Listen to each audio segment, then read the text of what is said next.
First, the White House National Security Comms Advisor John Kirby had this to say about escalation. We don't believe that escalating this military conflict is in their best interest. It's certainly not going to be in the best interest of all those people that Prime Minister Netanyahu says he wants to be able to send back home.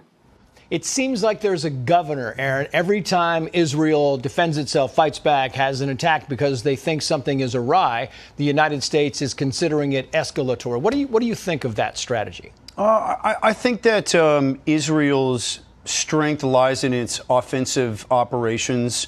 I think that unlike Kim Cheadle and Ronald Rose, now slowly deteriorated Secret Service, which is yet to come out with answers after a double Trump assassination, right.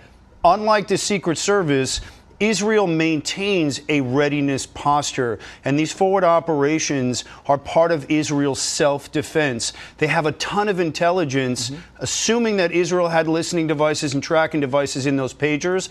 I believe that this is the second layer of that operation, which is now taking all of that intelligence over the last 5 months from tracking those pagers, and they are strategically putting missiles to deaden any Hezbollah capabilities and getting those 80,000 citizens back in their homes, which is where they need to be. Now, the headline in the Wall Street Journal reads, Biden's diplomatic magical thinking. It goes on to read, the Biden administration wants something it can't have in the Middle East, continued influence with diminished presence. They want to be the big dog, but they want to pull back some of the resources.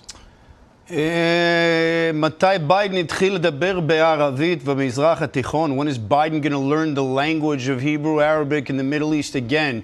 They want their cake, they want to eat it too. Israel just pulled off the most significant counterterrorist special operation against terrorism in the history of modern warfare. Had Israel been listening to Biden from day one, which they've been ignoring, Israel wouldn't have been able to take out 3,000 Hezbollah militants, track thousands of communications devices. Bibi's going to do what he has to continue doing. The Israeli people, while they're sort of splintered, are still behind Bibi because he's a very strong wartime leader. And at the end of the day, Israel needs to protect her own, and they will continue with forward operations as it's part of Israel's macro self-defense.